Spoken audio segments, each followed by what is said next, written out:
On est samedi le 19. Je suis encore là. J'étais là hier. Je vais être là demain. Merci d'être là. Merci d'être là. Je vous parle des femmes entrepreneurs au Québec. Ouais, j'ai été au party au bal de Les Oitiers. On va vous parler de tout ça. Et surtout des statistiques.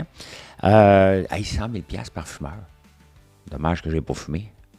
Joke. La FIC vient d'entendre et la SAQ tape du pied. Faites vos réserves, faites vos réserves. Il y a 6 ministres qui quittent Trudeau. La fraude à l'Agence de revenus du Canada. Hein? Il est où le boss? On va parler du déficit.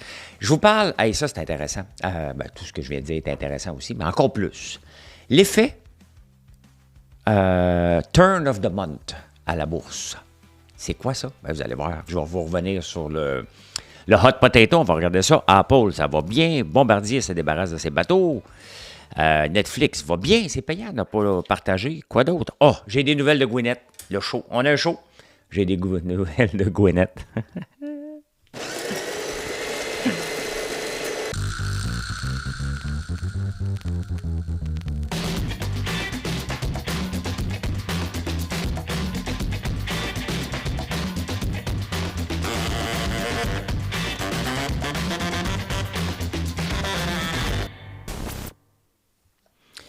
Des fois, je sors en dehors de l'écran, hein, puis vous me rencontrez, et vous êtes plusieurs à m'écouter. Ça me gêne. Ça me gêne un peu. Mais merci. Merci. Je me sens comme un imposteur à chaque fois que vous dites que vous aimez ça. Fait que, c'est pas grave. Allez-vous-en pas, là. C'est pas comme dire, hey, on s'en va. Il est gêné. Non. J'ai une nouvelle, qui n'est pas des nouvelles, bien entendu. Mon frère s'en va directeur après 25 ans comme professeur. Il se donne quelques mois pour voir s'il aime ça. C'est comme si un joueur de hockey devenait tout à coup entraîneur, hein, parce que ça fait 25 ans qu'il travaille avec les mêmes profs. Il y en a des nouveaux. Mais quand même, bravo, mon frère, directeur. Hein. Je pense qu'il va être bon. Il est à l'écoute. Puis, hâte de voir s'il aime ça. En autant qu'il y a encore du temps pour venir à la ferme. Parce que là, hein, c'est assez, là. C'est assez. Quand même, bien beau accepter des promotions, là, mais voilà. Hein? Il y a 6 ministres qui quittent Trudeau, quand même. Hein? Il y en a une vingtaine qui tapent du pied, qui disent votant. Il y en a 4 qui ont annoncé en même temps. C'est spécial un peu. Ils se sont-tu parlé? Démissionne-tu? Présente-tu? On va le faire en même temps. Hein? Donc, ça semble... le tapis semble glisser sous ses pieds. Maintenant, on va nommer d'autres personnes. Hein? Parce qu'il n'ira pas en élection. Sincèrement, pour le bien de tout le monde, là. Pour le bien de tout le monde, ça serait le temps. Tu sais, mettre l'emphase sur... là, vous allez me dire, non, il y en a 4 qui ont démissionné. Oui, mais il y en avait 2 avant. Il y avait Pablo et un autre. L'autre, on ne le connaît pas. C'est pas important. Il est juste parti. Hein? Mettre l'emphase sur Pierre Poilievre et sa code de sécurité, on s'en vient-tu dans la technicalité, là? On s'en fout de sa code de sécurité. Ce qu'on veut savoir, là, c'est qui a fait de l'ingérence, qui était victime d'ingérence, qui s'est laissé influencer. Comment ça se fait qu'ils ne sont pas en poste? Mais vous voyez, le boss du Canada, c'est Justin Trudeau. En dessous de lui, il y a des ministres, il y a des sous-ministres. En dessous des sous-ministres, il y a des directeurs. En dessous des directeurs, il y a des superviseurs. Et ça descend jusque sur le plancher. Et ça nous amène à l'Agence de revenus du Canada. Quand tu n'as pas de boss en haut, ça descend jusque dans les couches. Hein? C'est reflété à tous les niveaux. Quand tu as quelqu'un qui ne surveille pas les finances, mais il y a 330 employés qui est supposé surveiller la PCU, il faut le faire. Hein? Qui ont décidé de piger dans le pot, eux autres mêmes. Il faut le faire. Hein? Il y a eu 5 milliards de trop versés, pas juste aux employés de l'agence, là, au Canada. Pourquoi? Parce qu'il n'y a pas de gestion. C'est ça un pays, quand il n'y a pas de gestion. On veut avoir de la gestion. Vous voulez de la gestion. Ça, c'est la technique parfaite. Hein? J'écoutais Kamala Harris à Fox et ça me fait penser à... Je vais être obligé de nommer le nom, là, ma Danielle Henkel. Hein? Tu le sais et je le sais. Ça, c'est la technique fantastique. Remarquez quand les gens disent ça. Elle a dit à un moment donné à son intervieweur qui a massacré, là, on va se le dire. Il a dit, elle a répondu, You and I both know. Who knows? You and I both knows. Who know? Hein? Vous comprenez, il y a un S ou il n'y a pas de S. Là. Ça, c'est vraiment, regarde, mais pourquoi tu vas m'estimer? Toi puis moi, on le sait que c'est ça. Hein? Ben, c'est ça. Hein? Donc, ben, c'est ça, une fraude de 330 employés dehors. Ils ont dû faire, hein, ça prend quelque chose de grave pour réussir à mettre quelqu'un dehors. Et c'est ça qui est triste. T'sais, on regarde l'école Bedford, c'est la même chose, là. Comment ça se fait qu'un syndicat, qu'est-ce que ça prend qu'un syndicat dise non, on ne te protège plus, là, va-t'en chez vous? Comment ça se fait que le syndicat a protégé ça? Comment ça se fait que le syndicat ne dénonce pas des choses à un moment donné? Comment ça se fait que quand on embauche quelqu'un qui travaille à l'agence, on lui dit « Hey, gars, tu vas marcher les fesses serrées un petit peu plus que n'importe qui ici, là. Tu représentes les fonds. On ne peut pas avoir... Il y a des places, il n'y a pas de place pour la fraude, là.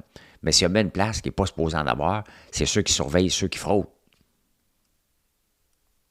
Tu sais, il y a où le boss? Le boss n'a pas fait sa job. Pour qu'il y en ait autant, il n'a pas averti. Il n'a pas dit, regarde, tu reçois sur le PCU, non, tu vas la retourner. Il n'a rien fait. C'est ça. C'est ça un pays qui n'est pas géré. Pays pas géré fait aussi des déficits monstres. Hein? On prévoyait un déficit monstre de 39,2 milliards.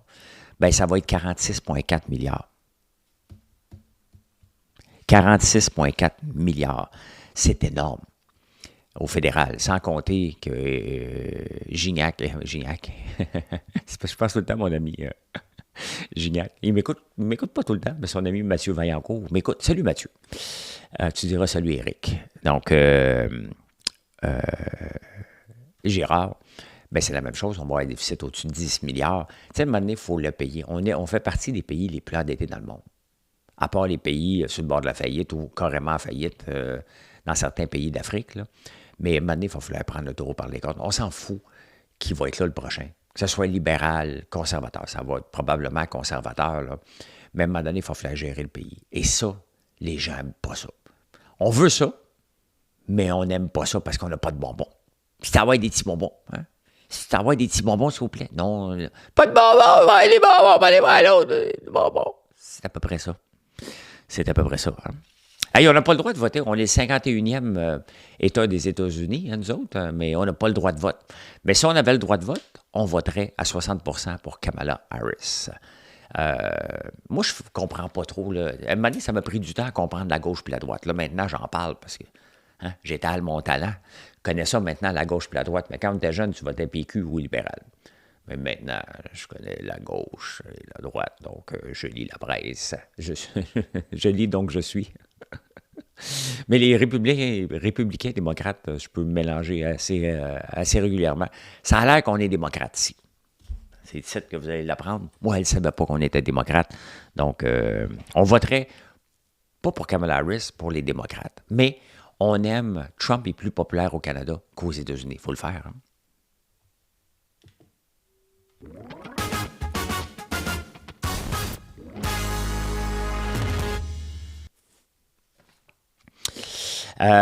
Les femmes entrepreneurs, vous êtes où? Vous êtes où? Il est où le bonheur? Il est où? Il est où? Elles sont où les femmes entrepreneurs? Elles sont où? Ça vous tente pas de vous lancer en affaires? Depuis 2019, vous êtes passé de 6,2 à 4,4 pendant la pandémie, il y en avait beaucoup, mais ça a descendu. Le nombre de gens en affaires a augmenté quand même de 5,3 à 5,8. Et ce sont les immigrants qui sont le plus souvent en affaires. Vous allez me dire, ils sont dans les dépanneurs. Peut-être, mais il y en a beaucoup, c'est vrai. Mais en même temps, ben, ils se prennent en main, puis il faut que tu ailles au dépanneur. Fait que quand tu vois quelqu'un derrière un dépanneur, dis-toi qu'il commence à 7 heures et il finit à 11 heures. Hein? 7-Eleven. On n'a pas ça ici. Nous, c'est couche-tard. D'ailleurs, couche-tard qui ne lâche pas. Il va mettre la main sur 7-Eleven. C'est juste une question de finaliser le deal, là, mais là, c'est pas mal dans la bonne direction. Donc, on doit... C'est bizarre, hein? Là, on va être content. Là. On est big. Hein? Imaginez-vous l'inverse, que 7-Eleven vienne acheter couche-tard. C'est sûr que le gouvernement barre la route à ça, là, un fleuron québécois. Donc, voilà. Revenons aux entrepreneurs, hein? Les femmes entrepreneurs surtout. C'est le manque de sommeil qui vous fait le plus peur. Hein? Et qui est vrai, qui est présent. On manque de sommeil. On est toujours stressé. Et ça décourage bien des gens. Quand même, je n'ai pas vérifié le taux dans le monde là, d'entrepreneurs ou de femmes, mais 4,4, c'est pas beaucoup. Hein? On aurait pensé même que ça pourrait aller avec tous les modèles, les programmes en place, autant pour les hommes que les femmes. Là. Mais la Fondation Lise Boitier, c'est ça, c'est pour venir en aide aux femmes entrepreneurs. Puis il y avait une femme qui est venue faire un discours. Elle s'est relancée à 58 ans. T'sais, à quel âge qu'on peut se lancer en affaires? Il n'y a pas d'âge. C'est quand il y a une opportunité ou que tu es carrément mal pris. La plupart du temps, on se lance en affaires là, parce qu'il n'y a pas de sortie, on n'a pas de job, ça va pas bien. Puis à un moment donné, tu trouves quelque chose. Bien, la dame, elle a lancé une affaire pour les RPA et ça fonctionne bien. Elle en vit. Elle vit de son entreprise, puis elle embauche des gens. Donc, à 58 ans, elle a 61 ans, ça fait 3 ans, elle a eu de l'aide de la Fondation Lise Boitier. Parce que c'est pas évident de se lancer en affaires. C'est encore plus dur tout seul. Hein? Pour ça que j'ai toujours travaillé avec des associés, parce que c'est épouvantable. Là, maintenant, je suis seul actionnaire dans François-Lambert.one, mais je travaille pas seul, je travaille avec ma famille, je travaille avec ma blonde, entre autres, mon fils. Donc, je travaille encore en partenariat. C'est juste qu'eux autres ne mettent pas d'argent. C'est la seule différence, mais on prend les décisions ensemble, puis on est dans le marde ou dans le bonheur ensemble. D'ailleurs, ça va bien. Ça va bien en ce moment. Ça va bien depuis toujours. Parce qu'on travaille comme des fous. Le manque de sommeil m'affecte comme tout le monde. Même si je ne dors pas beaucoup, l'entreprise me fait perdre des heures de sommeil parce que tu es toujours en train de penser au prochain deal. Tu es toujours en train de penser... OK, mais il faut que je me mette un coussin plus grand parce que c'est pas vrai qu'on a 6 mois de salaire d'avance, là, selon les chiffres. Maintenant, vous allez voir un prêt, vous allez voir la banque, là. Ils vont me demander combien tu as d'avance de dépôt. Dépôt, ben non, tu prends un coussin, ben on l'utilise pour le cash flow. C'est pas mal ça. Hein? Et d'ailleurs, on le voit. Tu sais, les mauvaises nouvelles au point de vue entrepreneurial font plus souvent les manchettes que les bonnes nouvelles. T'sais. Les bonnes nouvelles, tu ne peux pas dire c'était une petite entreprise. Je viens d'augmenter mon chiffre d'affaires d'1 million, puis ma profitabilité à 40 %, mettons. Tu ne peux pas dire ça. C'était pas une entreprise privée, publique, parce que le monde va dire « Hey, t'ambitionnes du moins. » Mais quand tu dois 1 million à la banque, puis la banque le rappelle, ça fait les nouvelles, bien évidemment. Donc, les femmes, allez, trouvez-vous une idée, lancez-vous en affaires, tout simplement. 100 000 $ par fumeur. Ma mère, elle a fumé toute sa vie. Elle est décédée, entre autres, du cancer du poumon. Donc, techniquement, selon le deal qu'il vient d'avoir, les cigarettiers vont devoir payer 35,5 milliards. Je ne sais pas comment ils vont faire ça, là. Mais c'est ça qu'ils doivent, jusqu'à 100 000 $ par fumeur. Et les héritiers sont admissibles. Les héritiers des héritiers le sont. Maintenant, comment on fait pour déposer une demande? Bien, j'ai hâte de voir dans les prochains jours. On va le demander, pas un compte, là. Bien, pas moi, c'est ma soeur Véronique qui s'occupe de ça. Moi, je suis dit, il y a 100 000 $ de disponible, va le chercher. Va chercher. Chacun ses forces. Moi, j'ai pas de force pour ça. Hein? Donc, au point de vue gossage pour les successions, ben, c'est ma soeur Véronique qui s'occupe pas mal plus de ça. Elle nous demande notre avis, puis on dit tout le temps oui, tout ce que tu veux, on va pas s'en occuper. Ben, écoutez, regardez, hein, ça se peut que vous avez peut-être 100 000 $ puis vous ne le savez pas. La tristesse, c'est qu'on a perdu quelqu'un à cause de la cigarette. On est surpris que c'était pas bon pour la santé. Ben, c'est ça. Hein? Mais ce qui est impressionnant, c'est que tu gagnes ça. Et le gouvernement ne met pas ça illégal. Point. On sort ça du pays. Tu sais, c'est ça qui est complètement capoté. On le sait que ça tue des gens. Ils viennent d'avoir une chose, mais on le garde. Mais pourquoi ils le garder? Le gouvernement devrait ça et dire, OK, garde, il n'y en a plus de cigarettes. Là. Dans 5 ans, il n'y en aura plus une. On arrête tout ça, là, on ne vend plus ça ici. La FIC vient d'avoir une entente. Moi, là, ça me tape ses nerfs, puis j'en parle à chaque fois. Là. OK, il y a une entente. Comment voulez-vous, comme contribuable, qu'on puisse donner notre avis quand on n'a pas les chiffres? On n'a aucune idée qu'est-ce qu'ils ont signé comme chiffre. Ils veulent qu'on les appuie. Appuyez-nous. Bien là, regarde, vous l'avez eu, mais on ne sait pas qu'est-ce qui en ressort. J'espère qu'il n'y a pas une convention collective qu'on ne peut pas mettre personne dehors. Là. Bien, c'est sûr, de toute façon, on ne mettra pas d'infirmière dehors, mais quand même. Hein. Donc, il y a une entente. Des fois que ça vous empêche de dormir. On ne sait pas c'est quoi, on ne sait pas comment ça va nous coûter. Ça va nous coûter plus cher, bien évidemment. Mais il n'y en a pas. Pendant ce temps-là, les employés de la Société des alcools nous disent de faire des réserves. Parce que là hein, ils vont taper du pied, puis là, ils ne sont pas contents, là, parce qu'après 7 ans, hein, ça prend jusqu'à 12 ans d'avoir une permanence, puis tu travailles encore à temps partiel. Qu'est-ce que vous voulez qu'on fasse? Nous autres, les buveurs, on boit juste à temps partiel, on ne boit pas à temps plein. Fait que, hein, un mardi après-midi, là, quand même, t'es full staff, là, on n'est pas là. On n'est pas là. Fait que, ils comprennent pas ça. Ils oublient, là, ces gens-là. C'est pour ça que le gouvernement n'a aucune raison de se maintenir dans le commerce de détail. Le commerce de détail, c'est vendredi soir, samedi, dimanche. Quand on travaillait là, dans les boutiques, quand on était jeune, on travaillait quand? Jeudi, vendredi, samedi, dimanche. Pas tout à fait le dimanche. Moi, je viens de l'époque où c'était pas toujours ouvert le dimanche. Là. Mais c'est ça. J'achète quand de l'alcool? Je ne vais pas le mardi après-midi acheter de l'alcool. Moi. Hey bébé, faut-tu acheter un rhum pour samedi? Ben, non, ça presse pas. Hein, c'est pas... ben là, bon, faire des réserves. On a déjà des réserves. Au pire, on boira de l'eau. Hein? Il y a toujours de l'eau. La compétition de l'alcool, c'est toujours l'eau. D'ailleurs, la génération Z boit de moins en moins. Et le gouvernement doit tenir son bout pour dire, regardez, c'est ça les conditions. Là, regardez, ceux qui veulent aller travailler à la Société des alcools, là, voici le deal. Tu vas travailler à temps partiel. Parce qu'au début, tu te laisses, hein, tu dis, c'est pas grave, je fais 26$ de l'heure. Puis tu vois, mais là, t'as peu, ça fait 12 ans, je fais 26, ben, tu as eu des augmentations, ça fait 2 ans pas, là. Ça, je pense que c'est rendu à 28, là. Puis là, après ça, hey, je vais être permanent, moi, là, je vais travailler à temps plein. Oui, mais il n'y en a pas. Il n'y en a pas.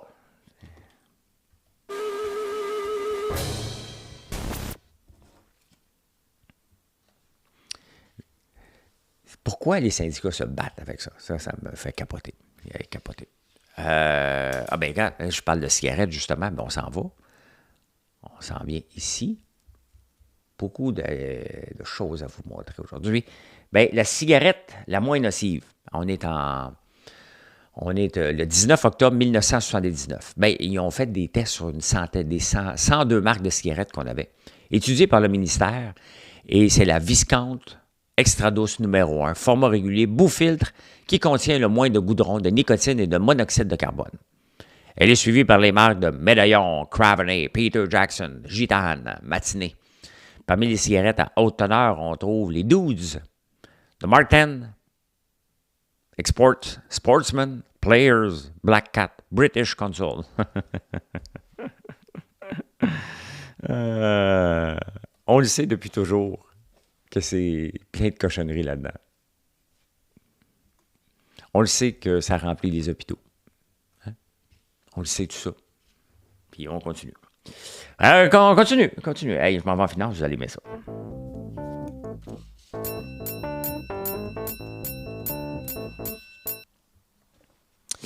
Ben. Connaissez-vous l'effet Turn of the Month? Il y a Ben qui m'écrit régulièrement, qui m'a envoyé ça. Il dit, François, j'ai analysé le IBIT parce qu'une fois par mois, j'achète des fonds du IBIT, qui est le Bitcoin, avec BlackRock, et je le mets dans mon CELI. Je l'achète tout le temps à peu près la moitié, vers le milieu du mois. J'ai ma paye. J'attends ma paye. Donnez-lui son chèque de paye. Ben, c'est ça que j'attends. Attends ma paye. Hein? Fait que j'ai été analysé le IBIT. J'ai été analysé 2 affaires. Donc, j'ai écrit un programme. Moi, quand vous me dites quelque chose, j'écris un programme. Fait que ça, c'est Coca-Cola. Depuis 1962, depuis le temps qu'il était à bourse. J'ai regardé le temps où il était le plus bas, donc le moment où on devrait l'acheter versus le moment qu'on devrait le vendre. Et oui, la première semaine de chaque mois, en moyenne, c'est là qui est le plus bas dans le mois. Et, mais c'est aussi le temps qui est le plus haut aussi. Donc, c'est tout le temps la première semaine du mois, pas tout le temps, bien entendu, parce que sinon, ça serait 0, qui est plus avantageux, statistiquement. Si on veut mettre les statistiques de notre bord, ben c'est ça qu'on devrait faire, hein? L'acheter plus souvent dans la première semaine. Cependant, il ne faut pas oublier que des fois, il y a 5 semaines. Hein? Donc, il faut additionner la semaine 4 et 5 pour voir la fin de mois. Donc, ce qui arrive au début du mois puis à la fin de mois, en fin de mois, les gens vont vendre souvent. Ils vont dire, bon, OK, j'ai du profit. Et au début du mois, ils vont dire, bon, j'investis où? Donc, la plupart, il y a beaucoup de fonds qui regardent ça des fins de trimestre. Donc, c'est ce qui explique cela. Je l'ai fait aussi pour SPY. Donc, normalement, je parle du ZSP, mais il n'est pas là depuis assez longtemps. Et c'est aussi vrai, encore plus vrai pour l'ensemble du S&P 500. il est toujours plus bas au début de chaque mois. Intéressant quand même. 162 fois. Il y a 162 semaines sur toutes les semaines que j'ai regardées où ça aurait été avantageux d'acheter du marché boursier au début de chaque semaine d'un nouveau mois, la première semaine. Maintenant, il n'y a pas de statistiques, mais on appelle ça le turn of the month. Donc, c'est intéressant. C'est tellement intéressant que c'est ce que je vais faire maintenant. Je vais acheter mon iBit au début de chaque mois. Ce qui ne veut rien dire. Mais puisque j'aime les stats, on va mettre les chances de mon bord. Hein? Ça fait 2 jours qu'avec Shopify, on n'a pas de tableau de bord. Et je me sens tout nu. Et j'ai de la misère à comprendre avec les gens qui n'ont pas de tableau de bord, qui ne savent pas qu'est-ce qu'ils vendent, à quel moment ils vendent, combien de clients récurrents. Je n'ai pas eu un bug avec Shopify et je n'ai pas accès. Je suis obligé de calculer mes ventes manuellement pour voir, je fais-tu ma journée parce que je pense à la journée avant de penser au mois puis avant de penser à l'année. Si on veut faire une belle année, bien, moi, ma journée est divisée en 3. Jusqu'à 10 heures, jusqu'à 5 heures et jusqu'à minuit. Donc, je regarde, c'est comme ça que je divise mes journées. Vous pouvez les diviser comme vous voulez, mais là, je n'ai pas accès à ça. Donc, je ne sais pas quel produit est le plus vu. Je ne sais pas quelle recette est la plus vue, vers où qu'on devrait mettre nos efforts. Et je suis complètement tout nu, alors que ça fait 2 jours. Il y en a qui ne regardent même pas leur tableau de bord pendant des mois. Je ne sais pas comment vous faites pour fonctionner sans avoir ça, mais c'est pas fonctionnable. C'est vraiment, je me sens complètement tout nu. Avec la gestion de l'entreprise, ça bug. C'est plate que ça arrive. Puis une grande compagnie comme Shopify prend des jours à régler une situation comme ça. C'est vraiment poche, hein?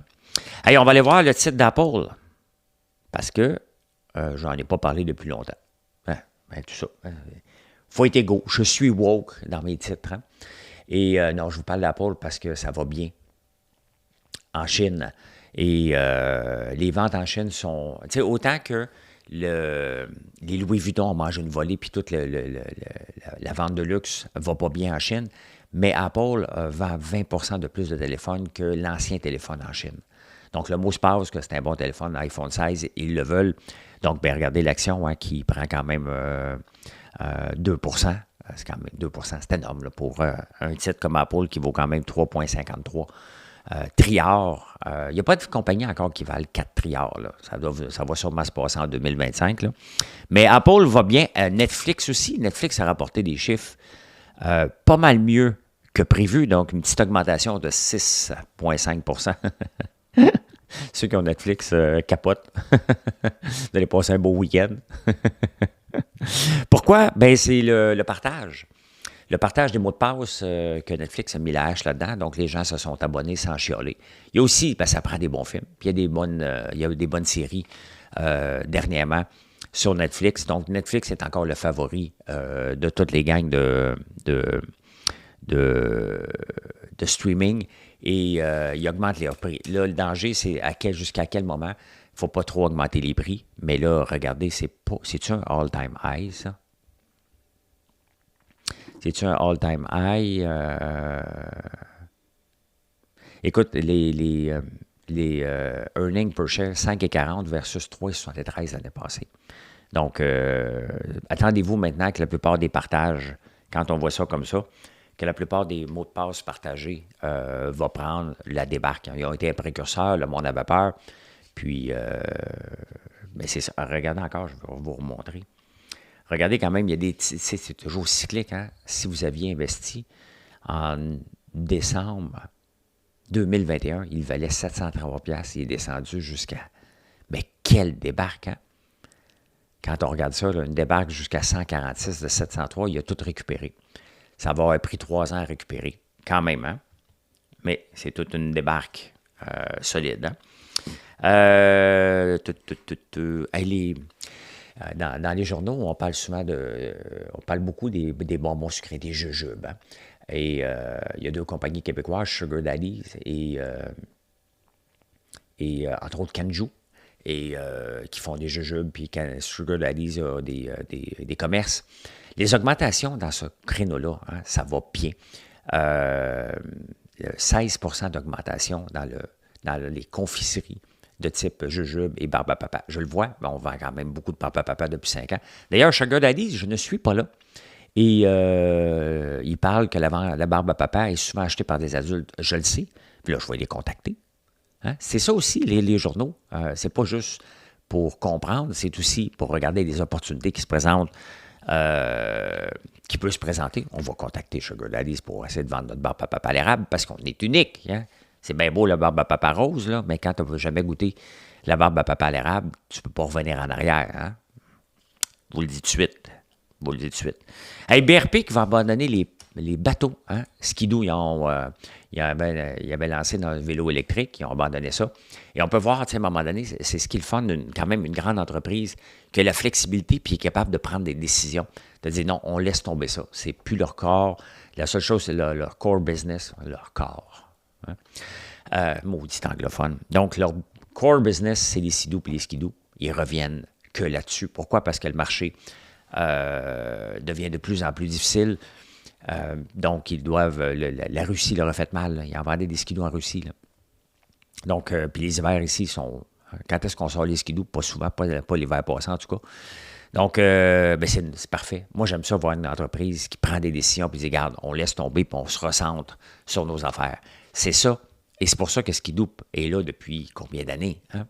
Parce que c'est une culture d'entreprise, être capable d'être flexible puis de s'organiser à chaque fois. Donc, bravo, quand même, on doit être fiers, c'est une entreprise d'ici. Hein?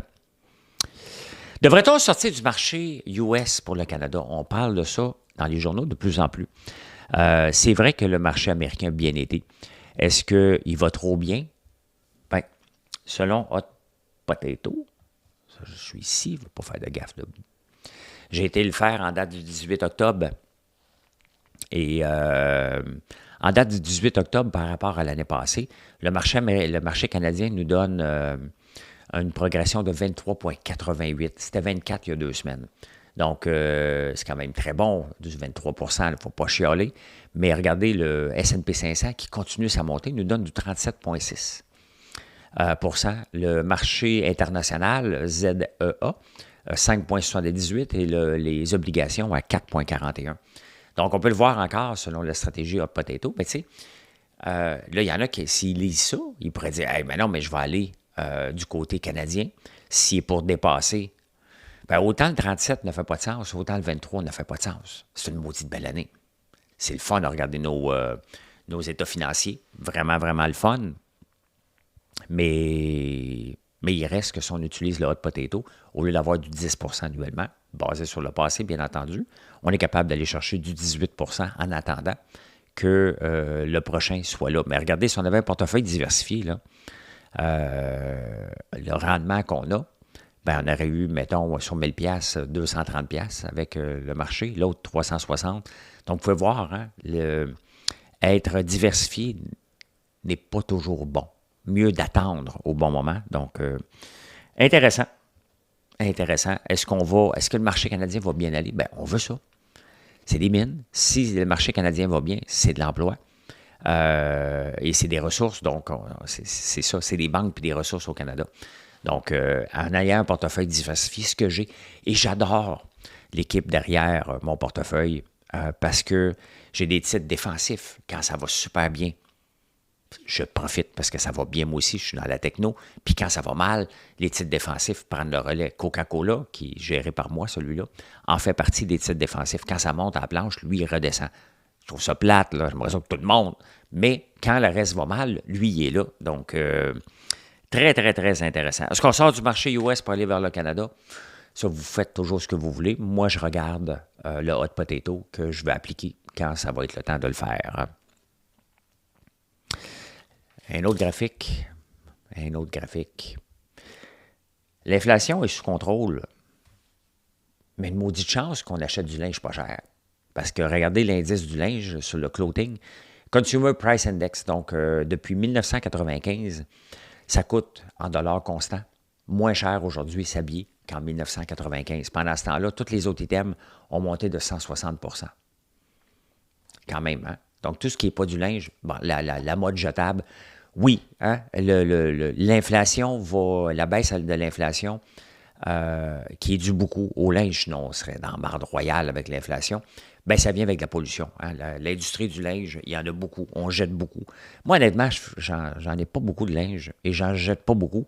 Je les utilise jusqu'à la ferme. Là, après la ferme, je ne sais plus quoi faire, là, mais il me reste à faire des guenilles. Donc, mais voilà, hein, le prix du linge n'a pas bougé. Au contraire, il a diminué depuis 1996. Hein. Pas trop une bonne business pour être là-dedans, mais c'est la mondialisation. Bien entendu, il y a la mode jetable, mais il y a la mondialisation aussi. Depuis ce temps-là, on n'achetait pas en Chine. Il n'y avait pas d'Alibaba, il n'y avait pas d'AliExpress, il n'y avait pas de Temu, il n'y avait pas d'Amazon en 1996. Il faut mettre ça en contexte aussi. Hein.